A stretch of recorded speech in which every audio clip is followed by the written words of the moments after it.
enthusiasts, fans, and pundits. It's a brand new work week as we bid the weekend goodbye with all its interest matchups. Well, mashups. Anyway, whatever works for you, you choose. So two friends clashed in the Kenne, and one of them got eaten while a former assistant lost to his former boss. The Red Devils were tamed as Cold Palmer gave us the shivers. I'm the top cat, TC Bar, and with me is none other than Charlie Montero. He used to call me the small cat, but I am the big cat. Stop when I'm big. Getting there. Charlie Montero, right? Coming from the weekend, I was full with drama, full with spectacles, full with, upsets. But we never saw that one coming. But yeah, it's Monday. Let's bring it on. It's Charlie Montero here, and let's go. Well, let's put our foot on the gas pedal, on the throttle, however you want to describe it. It's full head on. The Executive Committee of the Nigerian Football Federation has officially confirmed Coach Augustine Eguavoen will continue in his role as the head coach of the Super Eagles. The Federation's Technical and Development Subcommittee recommended and received approval. So Eguavoen will lead the Super Eagles in the upcoming 2025 African Cup of Nations qualifying matches, and that's going to be against Libya next month. The first leg of the qualifier will take place in Uyo on the 11th of October, which is a Friday, followed by a return leg in Benin 4 days later. Having previously led the team 3 times, the 58-year-old recently guided Super Eagles to a 3-0 victory over Benin Republic, and then a barren draw with Rwanda, the Amavubis, which was earlier this month. So in addition to his role, he will, alongside Fidelis Lechukwu, Daniel Dubois, and Olatunji Barowa, as well as Thomas Zorek, oversee Super Eagles B team, and that's for the qualifying campaign for next year's African Nations Championship. Chan. The national football team of Libya, known as the Mediterranean Knights, they've undergone a significant change as they get ready to face the Super Eagles in that AFCON qualifiers. So the Libyan Football Federation appointed Nasser Al-Hadiri as the new head coach of the national team less than 3 weeks to their clash with Nigeria. Let's find out what he brings to the pitch. Meanwhile, following the resignation of American tactician Randy Waldron, the NFF has appointed Justin Madugu, and he's going to be taking charge of the senior women's national team, Super Falcons. He will hold this position pending the appointment of a substantive head coach for the Super Falcons, Randy Waldron. One man who came, who saw, and made impact. Yeah. His exit, albeit unceremonious. What do you make out of it? Well, every era comes to an end. I don't know where he's looking to, go after this, but I feel he has done what he can. He has done his part. Would you say he made impact? He did, because we saw these players or the girls play in different ways. I used to say we saw, unceremonious win against, some big nations or big opponents, and you see he was able to gather them together and get results against countries like England, countries like Canada, going toe-to-toe with France. But we can say that he has achieved to an extent. So I feel like the next person needs to build on his achievements, and the next person needs to walk, towards the right path, or where they want, these girls to be, or where they want to be in the coming years. So I think he has done well, and it just is a matter of his successor and trying what he makes out of it. Making out of it. Well, let's see how that plays out. But then the Confederation of African Football, CAF, has officially announced that Kenya, Uganda, and Tanzania have been selected as the co-hosts for the 2024 African Nations Championship. That competition is scheduled to take place from the 1st of February to the 28th of February 2025. And CAF has assured that the host stadiums and training venues will be ready and announced in the near future. So in terms of the qualifiers, the first round of the 2024 African Nations Championship is set to commence on the weekend of October, which is the 25th to the 27th, and 1st to 3rd of November. Now, after this, the second round of the qualifiers will be held between the 20th and the 22nd of December. And between the 27th and 29th of December, would also have following rounds. So Kenya, Uganda, and Tanzania will not only serve as hosts, but would also participate in the qualifiers, because, 3 teams staying away from the qualifiers, how it might affect or upset the qualifying stage or games. So they've all earned automatic qualification to the competition thanks to their status as hosts. But then since the competition started in 2009, Chan Eagles of Nigeria have not won the tournament, and they might be looking to make some impact. Let's see how they will do. So we've got DR Congo and Morocco as the countries that have won the biennial competition twice. That's making them the most successful team. Other winners of the tournament include Tunisia, Libya, and of course the reigning champions, Senegal. Now we'll just come back home to the Nigerian space scene where we had surprises this weekend. And I mean, our results just have been churned out by these teams, and it's been impressive. Much ado about home win anymore. I mean, nobody is struggling to must win at home. It feels like that era. It's not like they are not struggling to, but I feel like the away team feel like, yeah, we can come here and take a result from it. It's no longer the, what we are used to seeing. It's no longer the, business as usual, home team must win or just settle for a draw. But it's more or less like the away team know that they can come here and take away 3 points without, stressing. And it's just, I feel like I can attribute it to how much football has developed in our country, or how much we have, come out from that archaic mentality that you mustn't go there and, take away everything. But I feel like, yeah, we're developing and it's starting to get a bit more life. Yeah. It's starting to get, become more lively. You cannot just go into the weekend and say, yeah, these people will win. This people will win. So I think it gives it more character. It gives it more flesh. It beefs it up. It makes it more competitive to an extent, and it gives the quality. It gives the football in Nigeria more quality. Well, 3 goals were recorded in one of the most anticipated fixture, and that was the game between reigning champions Enugu Rangers and last season's second runner-up Remo Stars. Remo Stars continued with their unbeaten run as they defeated the reigning champions 2-1 in Ikene, Ogun State on Sunday. Daniel Ogumodede had this to say. Let's get to listen to Coach Daniel Ogumodede after that game. I need to commend the boys. I need to commend them for a job well done. What they have done so far, so good, is incredible. Incredible.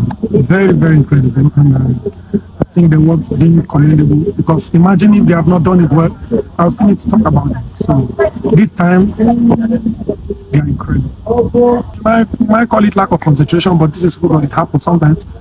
We expected such response from Rangers when we scored. They brought the response and we were unlucky not to continue. But the very good thing is we also responded back immediately. We know what we wanted and we go for it. For that, and that was incredible. I was expecting him to pass as a coach, to pass to the player making the third man run. But he was brave enough to take such decision at that time. Maybe the opponent was also expecting the same thing. Much as the goalkeeper was expecting him to pass to the player running from the third man runner. And it took a brave decision. That was the classic goal. Well, you can listen to Daniel Ogumodede over and over again, cool, calm, collected. But in the other, from the other man who is his best friend, as far as the league is concerned, talking about Fidelis Electrical, he was taking it out on his players. We might not be able to put up that video now, but he was taking out his frustration on the players. For someone who, in the last program we had, we talked about him extolling Remo Stars, talking about teams who could fight for the NPFL championship or title. He exonerated himself. He took himself out of the race. I mean, himself, Fidelis Electrical. And so you wonder, what kind of result was he expecting against Remo Stars, who he says were one of the best team in the current campaign, and then he was taking it out on his players.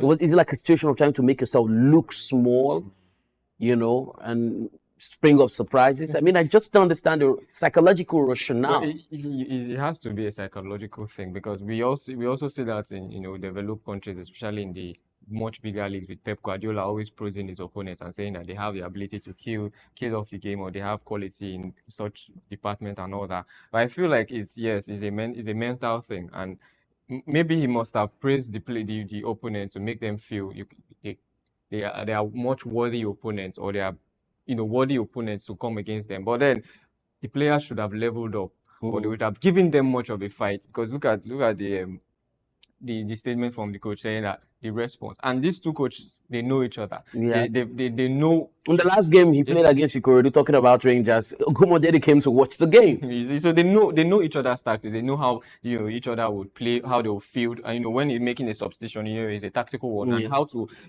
counter that substitution. So I feel like it's more or less like the person with the better tactics won the game. But then taking out the frustration on the players is, well, yes, the players we need to take the blame, but him as a coach, how did he approach the game? What was his tactics? What was his message to the players? How did he communicate the essential, the essentials to the players on how they have to carry out their attacks? And I think the blame has to go around.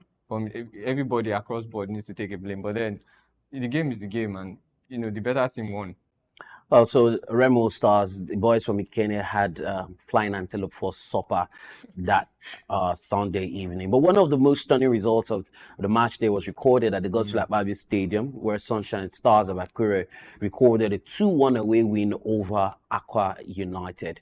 But then at the Onikon Stadium in Lagos, newly promoted Ikorodu City continued with their winless run in the NPFL. On Saturday, went there to see that game at 3 p.m. Nasarawa United, who have been struggling since the commencement of the season, defeated Ikorodu 2-1 in Lagos to reignite their hope of surviving in the league. I mean, it felt really some type of way seeing, all of those actions. I think we have clips of that game, how it panned out, Ikorodu, Nasarawa United, just to give you a feel of what it was in the stadium. How Nasarawa were able to topple Ikorodu United in front of the home crowd, called Oga Boys. It's just sad, that the Oga Boys didn't come to the party. 2 home losses straight.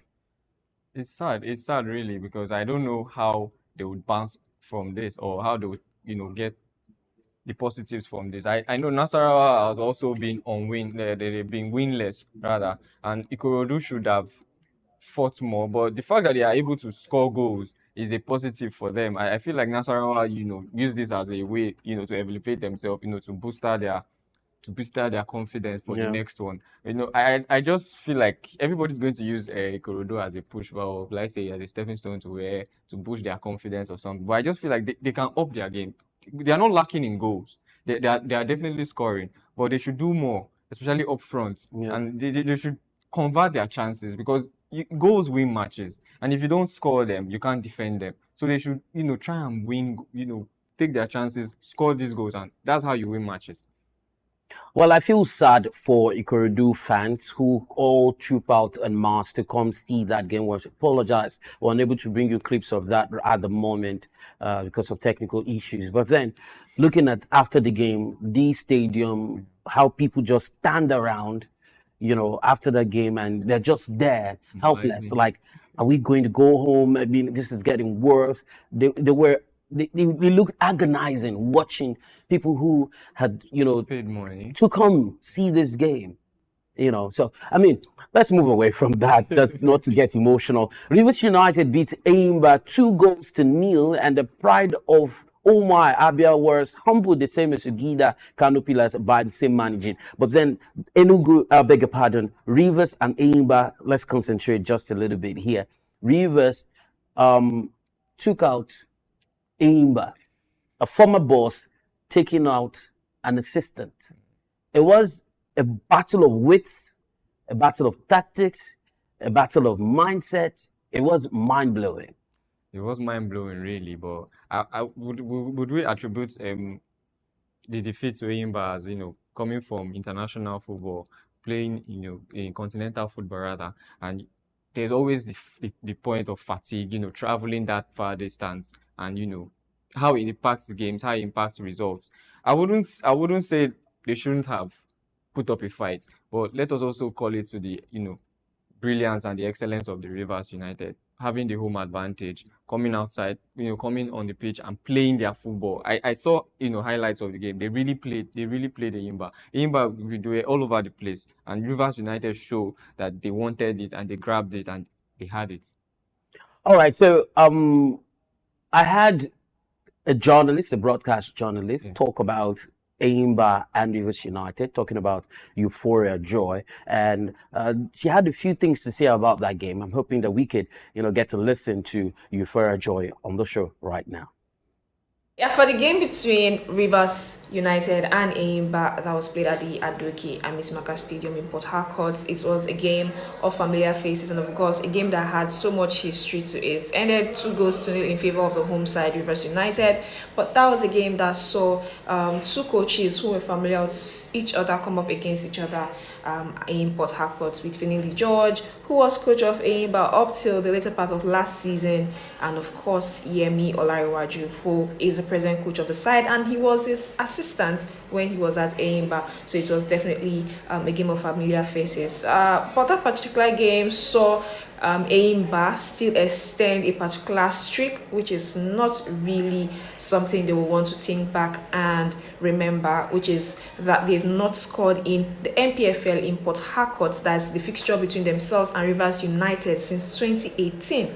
Yeah, since 2018, Rivers United have kept it clean at the back, meaning they've kept clean sheets in every game they've played against Aimba in Port Harcourt at that particular fixture. So yes, that fixture has history to it, that fixture has familiar faces to it, and of course it is one of the fixtures that you look back to this season and say, yes, those are one of the top fixtures in the NPFL for the 2024-2025 season. You so much for that contribution. But then following the 2024-2025 NPFL Matchday 4 games, Remo Stars maintained the first spot with 12 points in 4 games, which means that they are yet to drop a point this season. Rivers United are second with 10 points in 4 games. Niger Tornadoes are third with 8 points in 4 games, while Casino United are fourth with 7 points in 4 games. In the relegation zone, you have Remo Stars sitting bottom of the league table with a point in 4 games. Ikorodu City at 19th on the table with a point in 4 games. Heartland are 18th and Bayelsa United are 17th. It was a busy weekend, and of course we'll continue to monitor that and bring you up to speed right here on SOUQ Sports. So on your screen you're seeing the tables and how they look, of course how they finish, and we're hoping that some teams that have struggled, especially Ikorodu United, they have a lot of vigor, a lot of energy coming into this particular 2024-2025 NPFL season, might not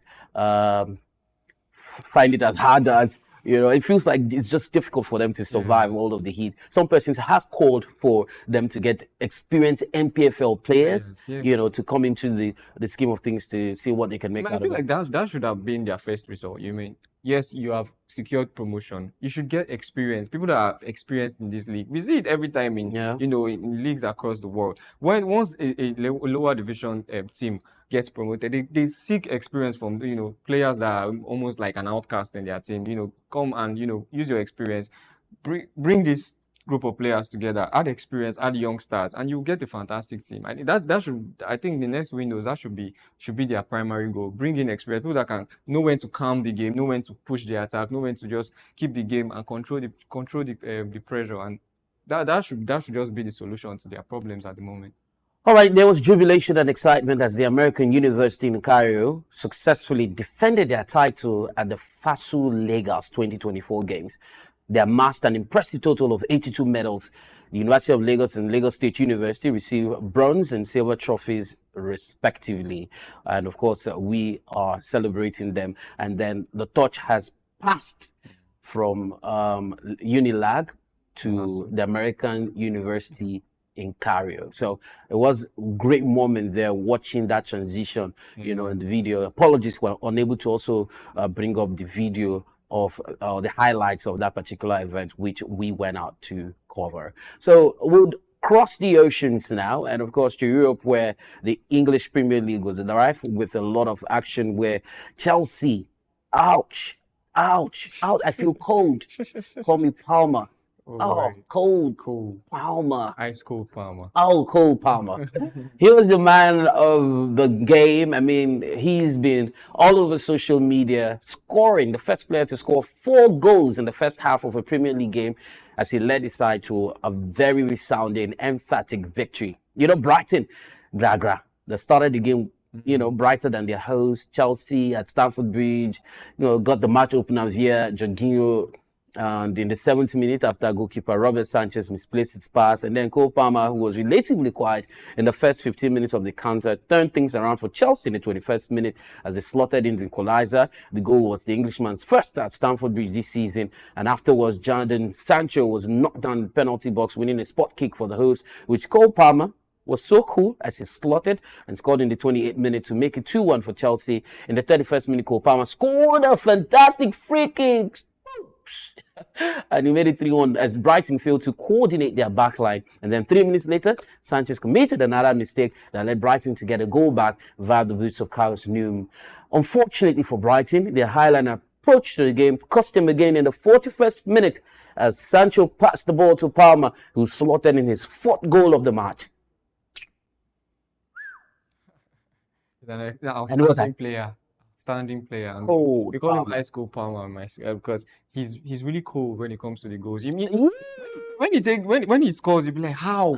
That free kick, I was like, I literally stood up for my sister and was applauding because he did a very fantastic job because I didn't give him an opportunity because of the distance. But then seeing how cool he was, he took all the responsibility, placed the ball and put it right at the left top corner of the post. I'm like, wow. You want the ball?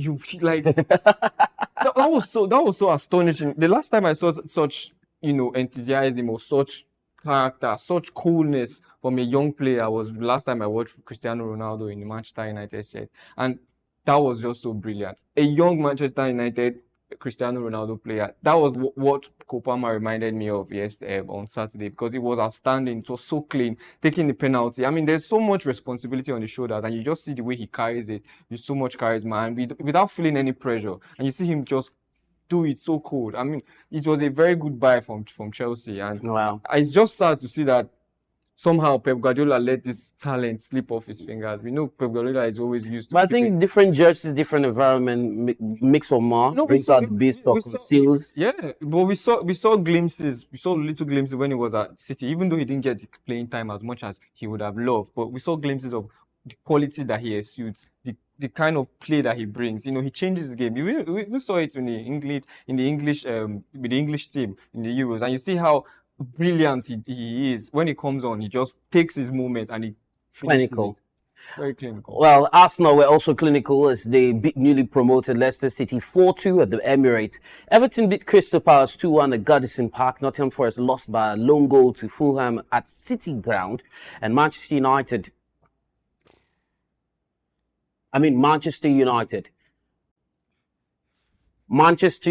lost to Tottenham Hotspur while Brentford and West Ham played a 1-1 draw. The Red Devils lost their color. The Red Devils were tamed by the did fastest not- of them all. I did not expect it because this is your home ground. We're Yeah. at Old Trafford.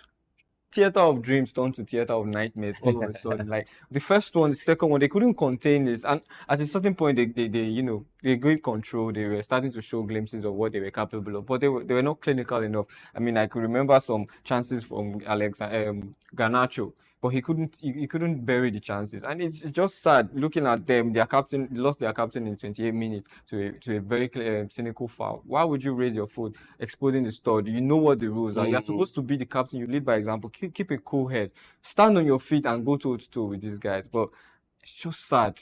We expect Tottenham to, put up a fight, but not go home with all 3 points. Scoring 3 goals at Old Trafford is just shameful. My heart go out to all the Manchester United fans out there.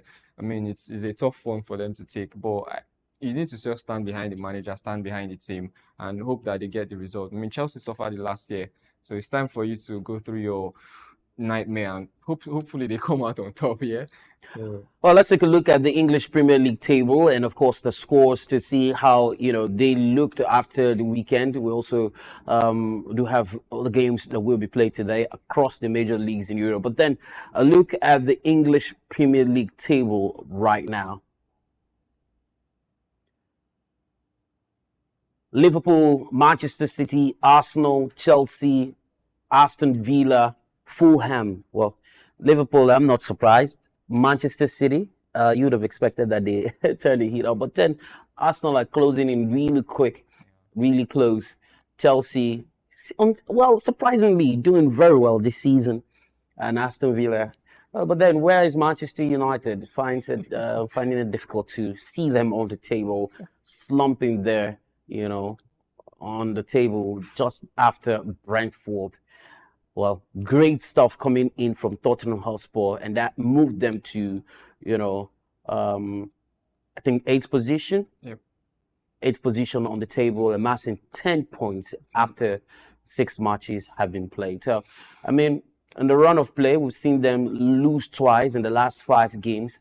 You can say that of Manchester United, who have also lost 2 games out of 5, but then have been only able to amass 7 points, with the 5 games that they've played, 6 games in total that they've played. So, not the kind of start that Ten Hag would have wanted, not the kind of outcome. But then it doesn't seem like he's scared anymore for his job. Yeah, the statement that he made after his post-match analysis, and he said that the club and himself had decided to stay together to the end of the Season. To the end of the season. So he doesn't think that will change anytime soon. But if he keeps, there's no sense of urgency. Yes, there's no sense. No pressure. If he keeps these ton of results going on, obviously his job will be on the line. I mean, there's Sean Dyche on the end of the table, feeling the heat and feeling the pressure. Also, so many other managers too that feel like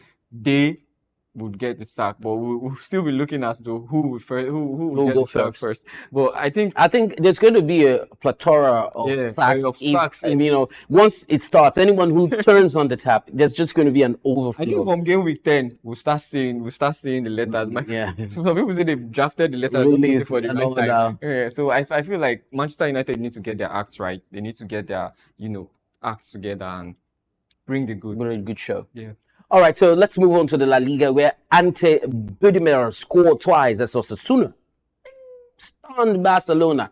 They fell to their first La Liga defeat of the season, and that defeat means Barca, who had won their opening 7 league games, missed the chance to equal their best ever start to the campaign. Real Madrid couldn't move a point behind the leaders with a draw with Atletico Madrid.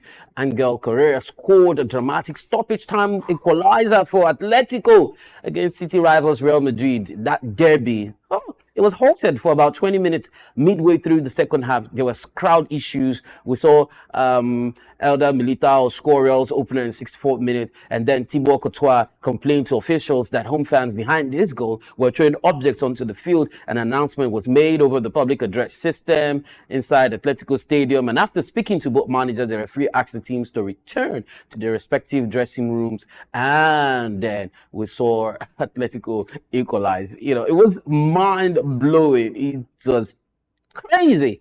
It was a game of 2 halves. We saw, Atletico Madrid bring up the hits in the beginning of the game, and we saw Madrid just take and soak up all the pressure like they always do. They almost just sit down and don't do anything, but when it's time for them to show their prowess, they score. But we saw a different approach to it towards the end of the game, because I felt like every one of them was just, let's get this over with. Yeah. And a momentary lapse in concentration, and the goal from Correa came and knocked their hopes away. I mean, they were looking to go within 1 point between themselves and Barcelona, but to close the gap. It didn't come into fruition. And I just feel like they should have known what Correa is able. Yeah, because he's always like the last resort for Diego Simeone. He comes on, brings his pace, change the game, just add a little bit more dynamism in the attack, because he always runs from the blind side of the defender, because that's what he did, run from the blind side of Rudiger, also in the blind side of Eder Militao when the ball came in, and he just slotted it past, Courtois with a very unique dribble. And qualities like that sitting on the bench, you should be scared of Atletico Madrid. I know a lot of people say it's like you unravel. Yeah, you have like your ace, and your ace game. Everything just changes. But I think in the coming week we'll see more of quality performances from both teams. And the weekend game was absolutely everything that we hoped for. A spectacle.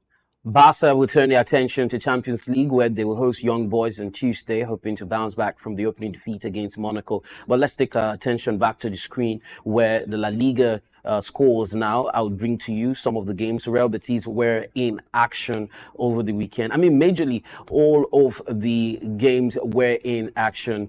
We saw Real Betis saw Sevilla, Atletico Club, but then Real Betis were the ones who beat Espanyol by a lone goal. Sevilla, on the other hand, had to play as well. They also were visitors in this particular game. They played away as they took on Athletic Club, picking up 1 point, on the road. Celta Vigo and Girona also played out a 1-1 draw. But then on Saturday, we saw Getafe beat Deportivo La Corona 2-0 in the La Liga. So some of the other scorelines on your screen: Rayo Vallecano Leganes 1-0, Real Sociedad beating Valencia 3-0 at full time. So we'll be moving our attention to the UEFA Champions League. Some of the teams from the La Liga will be taking part in European competition. But then let's move on to the Serie A, where Como continue their winning streak, beating Verona by the same scoreline they play against Atlanta in the last fixture. It ended 3-2. Napoli holding sway to the top of the table with a 2-0 win over Monza. So we saw Napoli beat Monza 2-0. Empoli and Fiorentina ended in a barren draw. Roma beating Venezia 2-1. And of course, just on Saturday, Udinese lost to Inter Milan 2-3. The visitors not, wanting to be bad visitors. The host allowed them to do all they needed to do in that 5-goal, 3-line pickle, 3 points. Crazy. Juventus also bad visitors at Ghana, beating them 3-0 in front of their home crowd. And we saw Bologna giving Atlanta a very respectable scoreline after Atlanta also lost to Como by 3-2. Let's just turn our attention to Como and what the job that Fabregas is doing with that side. I mean, he's just coming. We know that he, required the services, or he acquired the services of Rafael Varane before the way he brought the experience, even though retired or maybe a free agent, he brought the experience, mixed them up with this young, the young stars among them, and he has been getting the result. You see them energetic. They play the game with much enthusiasm, with much finesse. And then when you're playing with a Fabregas or playing for a Fabregas, and that has all the experience, a midfield maestro on his own that can also play in the attack, play as a false nine. He knows everything, and he knows how to bring in. I hope they continue with this. I hope they continue, and they've been my own surprise of the season, because I never expected. I never gave them the chance, but they have given me reasons to always consider them, because I feel like they can go against Inter Milan and still do the same thing, keep their structure, play their football, and give us the result that we hope for. All right, let's take a look at the Serie A table, how they line up. Napoli on top of the summit there, holding sway to the Serie A table. Juventus just 1 point behind them with 12 points. AC Milan are in third with 11 points. Inter Milan are fourth with 11 points. So AC Milan, they played on Friday, beating their opponent. I think it was 3-1.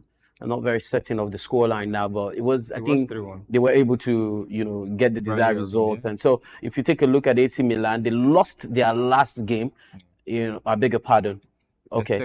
Their second game, yeah. So, so you take a look at what it was for them. The last 5 games they've played, they've drawn 2, lost 1, and they've won 3 matches. So that's some, great outing for them for, the 6 games that they've played. Not bad, because even Napoli has also, experienced or, had a draw. Everybody a loss, I beg your pardon. Across the table has experienced a loss at some point. So I didn't really see Inter Milan going this poorly, but losing to their neighbors was one of the reality check, and they're like, okay, we need to step this up.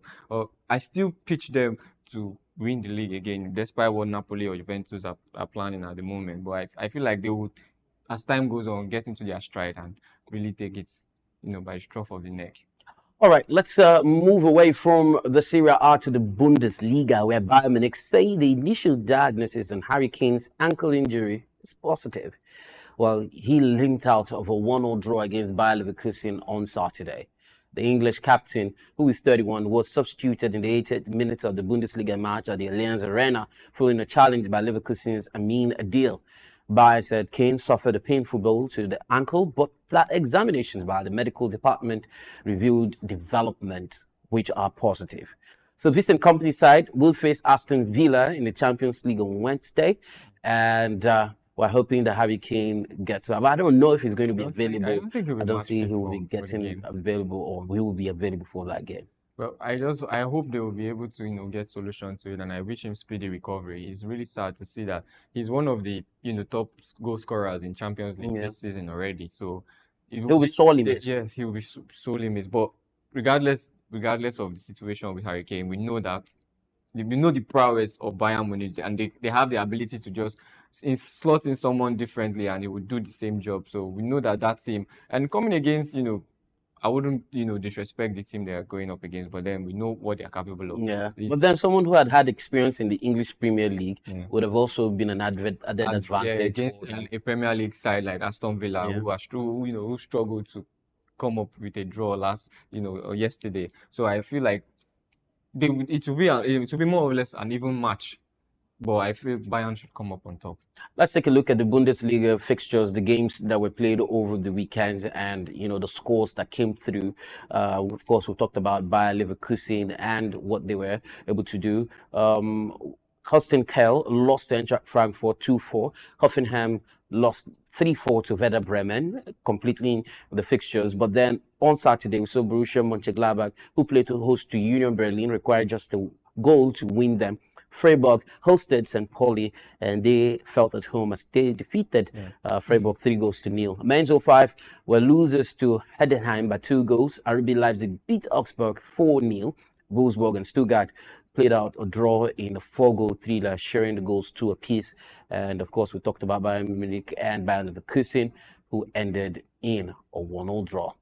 From there, let's take a look at the table of the Bundesliga, how they line up, after that mashup of matches that were played over the weekend. We're seeing, the usual names, we'd have expected the Bayer Leverkusen to move up forward, but then Bayer Munich, after 5 games, have got 13 points, so the king of the table at the moment. Eintracht Frankfurt are in second with 12 points. RB Leipzig are third with 11 points. And Bayer Leverkusen have just amassed 10 points from 5 games and an average of 2 points per game, with Borussia Dortmund there with the same number of points, and Heidenheim, still between the line for persons who represent Germany at the Continental. So that's the way the top of the table looks in the German Bundesliga.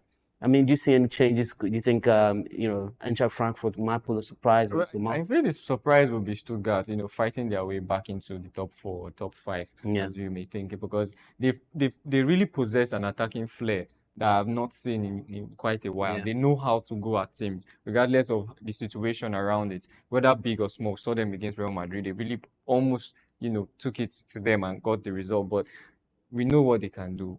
Having watched their game twice, you see that they stick to their formation, they stick to their game plan, they stick to their ideas, and they try to execute it as best they can. And I feel like there will be the surprise, because I feel they have everything that it takes to finish in the top 4.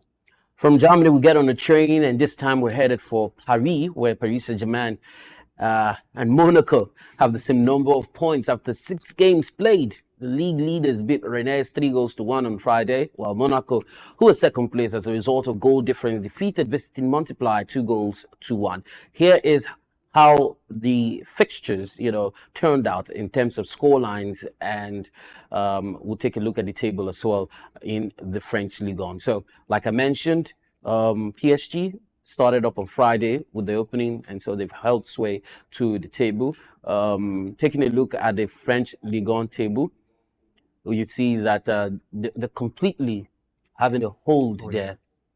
Crazy. As we expect, really, because PSG is like giants of French football. But seeing Monaco, matching their stride and, trying to say we are behind you as well, so don't get too comfortable. But we know the French league has, of giving of spectacular games, as time goes on. But I feel like, PSG right on top, followed by Monaco, even though they are tied at the moment. We'll be waiting for the game against Monaco and PSG to know who will finish on top. Well, from there, we'll get into tennis, but then we'll take a moment, and when we return, tennis, cycling, boxing, a lot more, including sports business coming your way. Don't move a muscle. Hello, sports fans, enthusiasts, and pundits. Welcome to SOUQ Sports. Yes, I'm still your humble boy, your loyal boy from the hood, Kevin Ojefe, and I'm glad to be here. This is SOUQ Sports.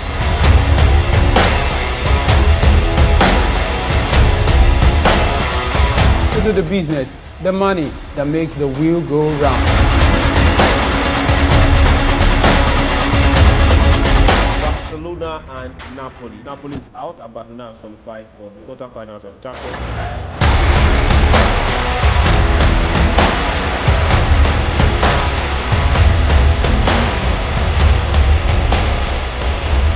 Looking for different ways to make money. Sports is best a way to be creative.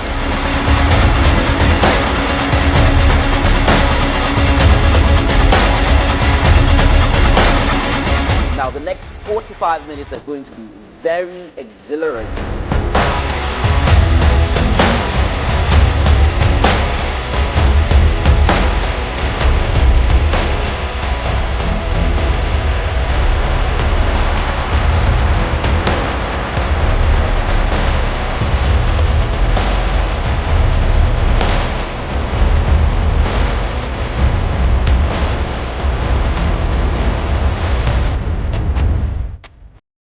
Glad to know you're still watching SOUQ Sports right here on SOUQ News Television. Top Cuts, that's what they call me. I go by the appellation.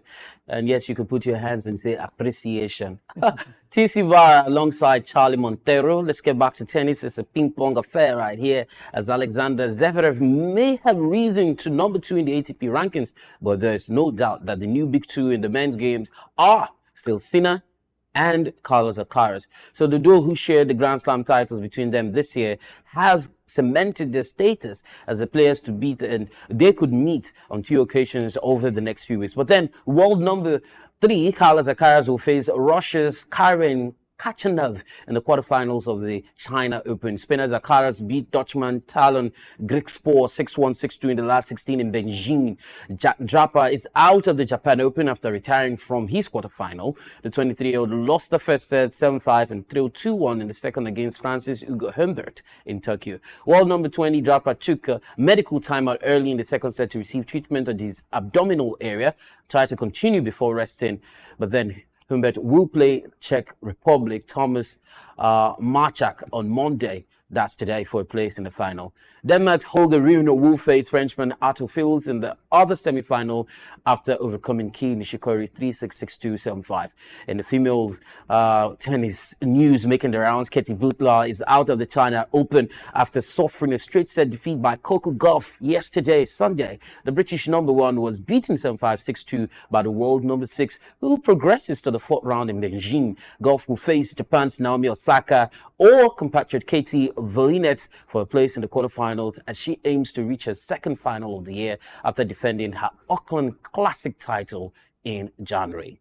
And from tennis quickly into golf, the United States continued their dominance of the President's Cup by claiming an 18.5, 11.5 win over the international team to seal a 10th straight title. The US led 11-7 before Sunday's 12 single matches, needing 4.5 points on the final day to defend the title in Canada. We saw Keegan Bradley beat Kim Si-woo to secure the winning points at Royal Montreal, with the US winning 6 of the single matches and halving 3. Shuffle, who has won 2 major championships this year, finished the week with a 4-1 love record, as did the teammates Patrick Cantlay and Kathleen Morikawa. And so we step into the ring and bring you boxing as former 2-time world heavyweight champion Anthony Joshua has been handed a 28-day suspension from boxing by the British Boxing Board of Control. And this follows his knockout loss to Daniel Dubois last Saturday at Wembley Stadium. He was floored 4 times and ultimately knocked out in the 5th round by Dubois, and that came with a devastating right hand. Wow. The suspension, which is a standard medical precaution, don't fret, well, after a knockout or a TKO loss, prevents Joshua from entering the boxing ring during this period. However, with no confirmed upcoming fight, this enforced break is unlikely to affect the former 2-time heavyweight world champion's immediate plans. Now, his loss to Dubois marks his 4th professional career loss, following setbacks against Andre Ruiz, Alexander Usyk, and there's been speculations about his future. Despite that, Joshua has dismissed completely retirement talks, expressing his determination to come back stronger.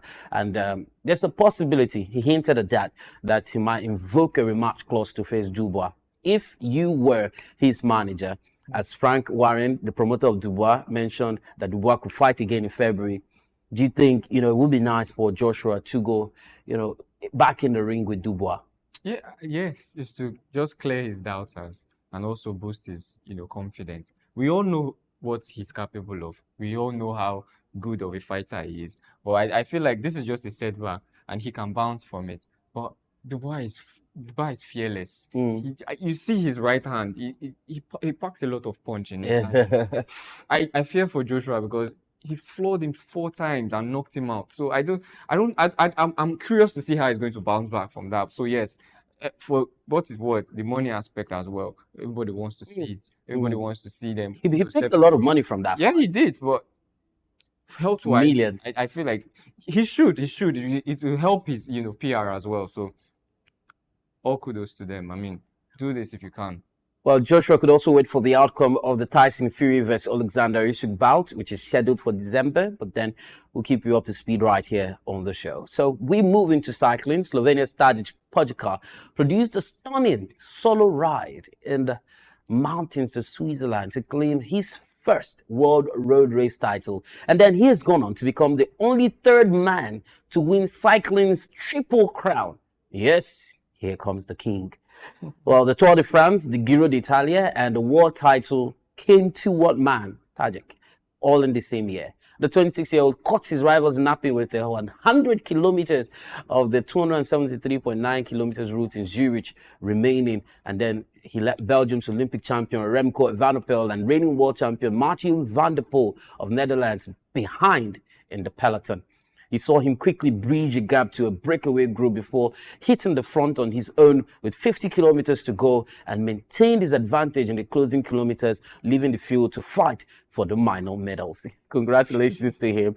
And let's see, who can play catch up, who's be able to equal that record. Because, I mean, the Giro d'Italia, the Tour de France, and now the world title is just massive. Let's rush because we've got no time left on the clock right now as we, try to wrap up the show real quick.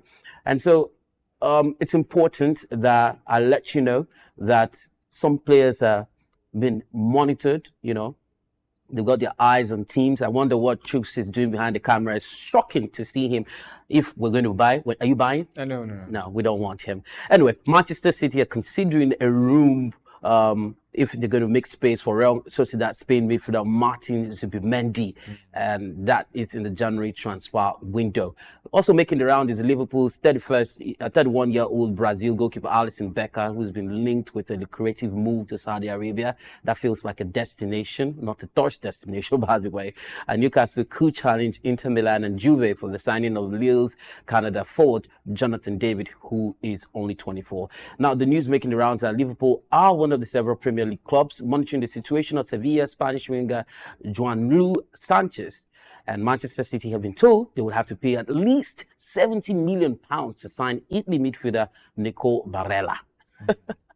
Chelsea is still looking for what they want to buy. They will encourage January bids for England left back Ben Chilwell. Long time no hear from Ben Chilwell.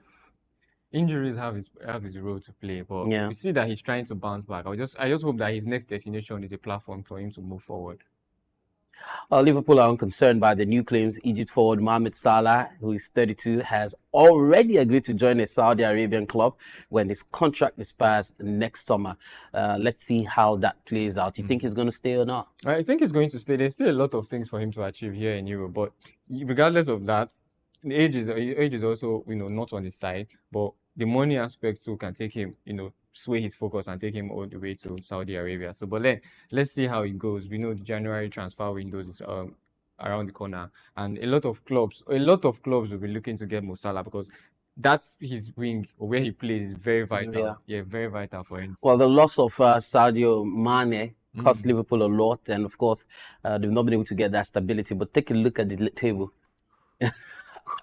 Everton's impending takeover will bring stability and clear up the noise that surrounds the club. That's Son Dijk And we hear the Freddie Group has reached an agreement to buy the Farhad Moshiri's majority, 94% stake in the Toffees, but then that transaction is subject to regulatory approval. What do you make out of that? Well, I think we have always seen the Toffees in the news, to try and get a new ownership because they are running into administration and they are trying to avoid that at all costs. We saw that some Saudi investor was, in the news as well. But I think it's a nice one. It would be a nice one for, Sean Dyche and his team. Just if a new owner, with bigger pocket that will be able to, move the sporting in the direction of the team to a next level. Well, former Newcastle United co-owners Amanda Staveley and Medrad Gadusi are in advanced talks to buy take in Tottenham. A lot of money across the table. Yeah. But Tottenham is very, very lucrative. After building that stadium, they're trying to expand and all that. So I think it's lucrative for you to come to Tottenham, especially with the fact that they have a new manager and they're trying to win trophies. They're trying to change, get the dust out of their trophy cabinets and try to make positives on this campaign. Well, the final decision will rest with the Premier League body. Yeah. Let's see what they make out of that. But then the number of betting adverts during the opening weekend of the Premier League season almost trebled compared to last year. So there's a new research as researchers analyze Premier League coverage in the UK across TV, including pitchside, hoardings, and shirt logos, as well as radio and social media. Now, they counted more than 29,000 gambling messages, which is a 165% increase on the opening weekend a year ago. So West Ham's match against Aston Villa contained close to 6,500 gambling messages, about 30 of them coming up every minute. So the Premier League is working with the clubs on the implementation of the Code of Conduct for gambling-related agreements in football, which was introduced in the start of this season. I mean, you turn your left, gambling, turn your right, staking, the odds and all that. Even in advert placement, you keep popping up the gambling. It's starting to become very, very, very, very, But then, I mean, some of these betting companies are now sponsoring these clubs. Yeah, I also... So it's in your face. Memorabilia, marches, and all that.